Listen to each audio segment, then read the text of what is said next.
खून पी रही है ना, खून पी रहा था, मैं बच्चों का खून पी रहा था, पुलिस ले गई। तो भाई कैसे हैं आप सब? आई होप बढ़िया ही होंगे, बढ़िया कर रहे होंगे अपनी लाइफ में हर जगह पर। अब आज जो है ना ये वीडियो, तब मुझे लिख के समझ ही गए होगा कि किस बारे में वीडियो है और क्या टॉपिक होने वाला है, ठीक है।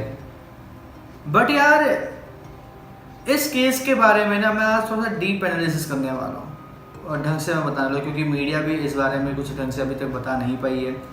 चीज़ें जो हैं वो क्लियर नहीं हैं और चीज़ें अभी भी ना काफ़ी ज़्यादा कन्फ्यूजिंग है। अब मैं वीडियो शुरू करता हूँ और कुछ बातें ऐसी हैं जो मैं कहना चाहूँगा, करना चाहूँगा। और सीरियसली मैं दिल्ली से हूँ और इस बात से काफ़ी लोग समझ गए होंगे कि मेरा क्या मतलब है। तो चलो शुरू करते हैं। तो पहली बात तो ये, कल रात को बदायूं में केस हुआ है यूपी में, जहाँ पे दो मासूम बच्चे, एक 6 साल का, एक 11, उनको बर्बरता से गला काट कर,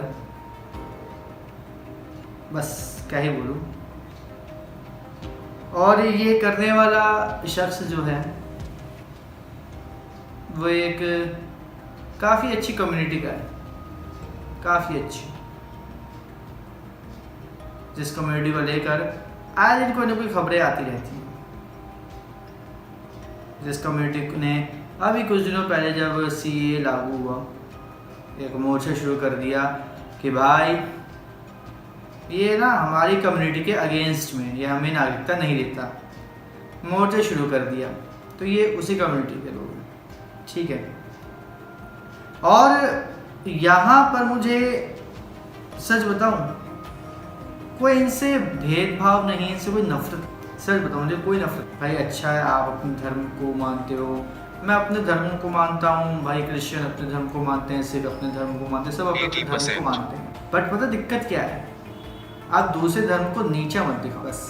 लेकिन ये लोग इस चीज़ से बाज नहीं आ, आए दिन कोई कोई ऐसी घटना होती है, आए दिन कोई ऐसा कर देते हैं ये लोग कांड कि मजबूरी में जो लोग इनका साथ देना भी चाहते हैं या फिर सोचते भी हैं कि चलो भाई हर एक बंदा एक जैसा नहीं होता, वो भी अपनी सोच को वैसी नहीं रख पाता।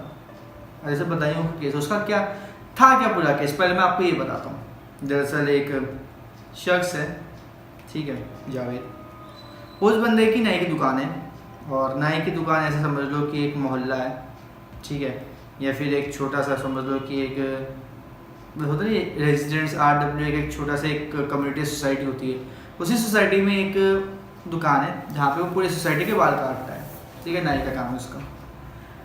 सब लोगों के अच्छे से उसकी बातचीत है, सब कुछ बढ़िया है। तो कल क्या हुआ, कल रात को वो आया, अयान और आयुष के घर पे। तो दादी ने बोला कि छत पे बैठो, तुम थक गए हो भी शायद, तो मैंने चाय बना लो, जो नॉर्मली यार हम लोगों के यहाँ पे होता ही है, ये हर एक इंडिया में होता है, हर एक इंडियंस के घर में होता है, कोई आता है मेहमान तो उसको चाय बना के दी जाती है। सेम यहाँ पे वही चीज़ की गई। छत पर था आर्यन और अयान, ठीक है, खेल कूद रहे होंगे, एक और भाई है उनका, वो भी ऊपर थे। अब इस बंदे ने क्या किया, इस बंदे ने पता नहीं क्या सोचा, क्या इसके दिमाग में चल रहा था पता नहीं, और ये घर वालों को भी नहीं पता कि क्या और क्यों, किस लिए किया इसने। उसने अयान और आयुष का गला काट दिया। अब यहाँ पे क्या हुआ, जो तीसरा भाई था, जो बीच का है, ठीक है, एक छोटा है 6 साल का, एक बड़ा है 11 साल का, उसके बीच का जो एक छोटा बीच का भाई है जो, वो ये सब देख के वो कूद कर आता है नीचे, दादी को बताता है ऐसा। दादी ये सुनकर कमरा लॉक कर देती है, लेकिन वो पता नहीं कहाँ से क्या करके वो भाग निकलता है, ठीक है। अब शोर शराबा आता है, चीखने की आवाज़ें आती हैं, मोहल्ले से लोग बाहर आते हैं, देखते हैं कि क्या हुआ, और वो क्या करते हैं, वो तुरंत 100 नंबर पर फ़ोन करके पुलिस को बुलाते हैं, ठीक है। पुलिस आती है, आन फान में छानबीन करती है, वो पकड़ा जाता है। लेकिन यहाँ पे क्या है, पकड़ने के बाद ना वो थोड़ी सी, या फिर बोलूँ कि पूरी तरीके से एक हम लोग कह सकते हैं कि अपने आप को छुड़ाने या फिर अपने आप को बचाने के लिए ना, एक होता नहीं है कि हाथापाई करना या फिर कुछ ना कुछ करना कि ताकि हम लोग बच जाएं, फिर भाग सकें, वो करता है और इसमें वो कामयाब हो जाता है, वो भाग निकलता है। अब यहाँ पर मीडिया रिपोर्ट्स में ये भी कहा जा रहा है कि शायद वो जावेद जो है उसने गोलीबारी भी करी है पुलिस वालों के ऊपर। लोग ये भी कह रहे हैं मीडिया रिपोर्ट्स में कि भाई वो भाग रहा था तो पुलिस ने उसको एनकाउंटर किया है।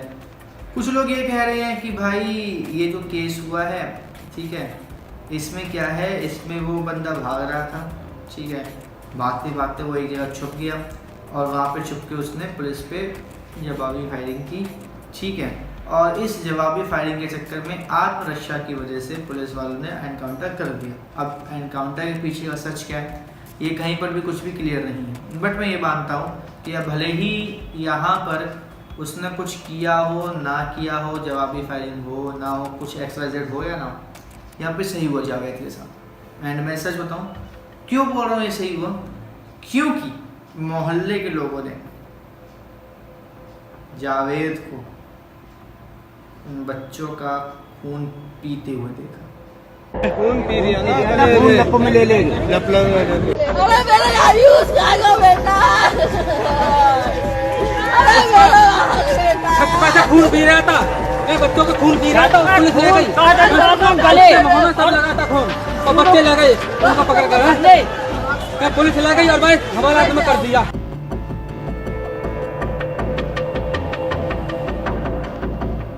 मतलब सीरियसली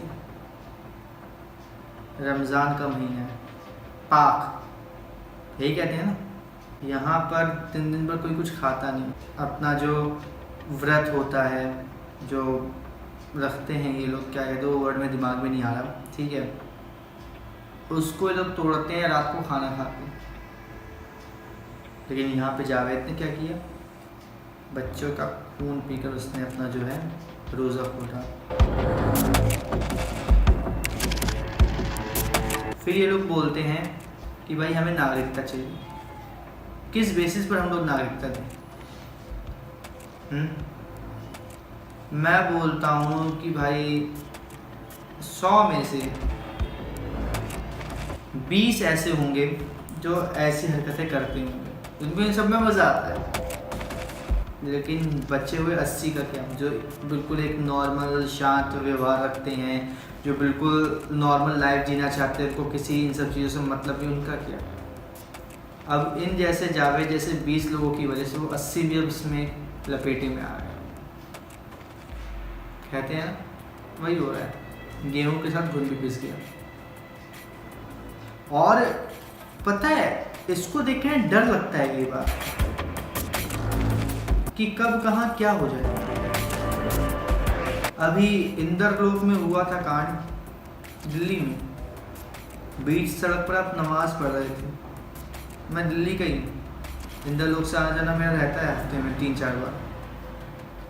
मज़ार पता है कितनी दूर थी, हद मार कर मैं बोलता हूँ तो सारी चीज़ें मिलू के अच्छे से घूम घाम कर आराम से अगर जाओगे तो रास्ता एक्चुअल जहाँ पे वो नमाज़ पढ़ते हैं वहाँ से मस्जिद तक का 800 मीटर मैक्सिमम 800 मीटर लोग चल कर जा सकते थे और अंदर मज़ार में जाके मस्जिद में जाके नमाज़ पढ़ सकते थे, लेकिन नहीं पढ़ी। पुलिस वाले को थाने से निकालकर, चौकी से निकालकर पूरा घेराव किया गया, उसकी लिंचिंग करने की कोशिश की गई।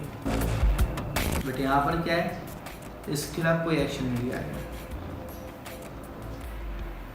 यूट्यूब पर आप अगर इंटरव्यूज़ देखोगे लोगों के, उस समय की बातें देखोगे, उनके बाइट्स देखोगे, तो आप बोलोगे भाई इनके साथ जो वो सही हुआ था, पढ़नी चाहिए कि 2-3 बार।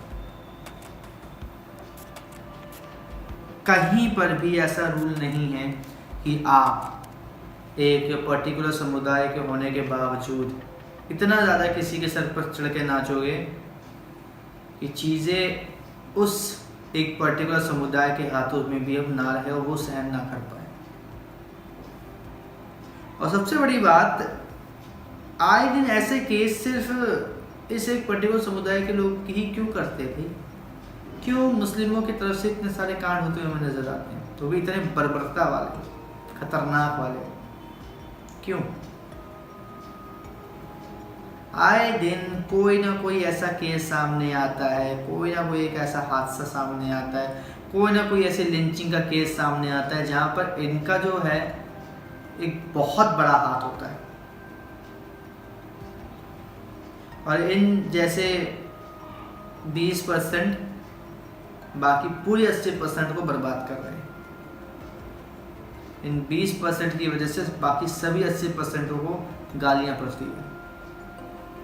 उनको इन सब चीज़ों का सामना करना पड़ता है जिनसे उनका कोई लेना देना तक नहीं है, जिनसे को वो खुद पसंद नहीं करते। अभी आ रहे होंगे जमात वाले, मुस्लिम वाले कि हाँ भाई हम लोगों को नहीं पता ये क्या, ये कुछ और है, ये आ रहा होगा अभी जुबैर मुंह उठा के कहने वाला होगा कुछ ना कुछ कि हाँ भाई ऐसा कुछ है, ये बात गलत है, गलत फैलाई जा रही खबर। जल्दी होगा, ये तो वो इसके बारे में कुछ कहेगा ही नहीं। और मैं सच बता रहा हूँ, अगर ये वीडियो वायरल हो गई गलती से भी, मेरे खिलाफ 1-2 केस तो कन्फर्म होने वाले हैं, और कोई और नहीं, यही लोग करेंगे।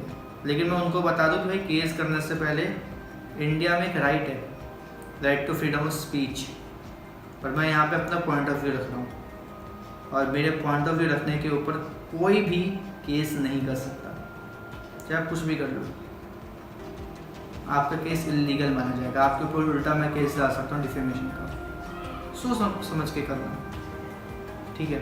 और मैं सच बताऊँ, CA लागू होना चाहिए,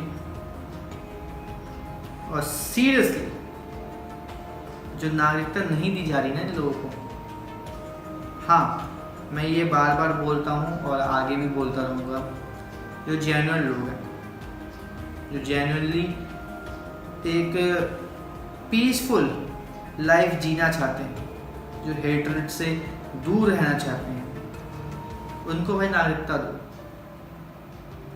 लेकिन जावेद जैसे जो शैतान हैं, इनको लात मार के ना बाहर करो, ये बहुत हो गया है, बहुत ज़्यादा। लिमिट अच्छी है, लेकिन जब वो लिमिट पार होने लगे ना, तो हमें भी भूलना पड़ेगा कि हम सेक्युलर हैं कि नहीं है।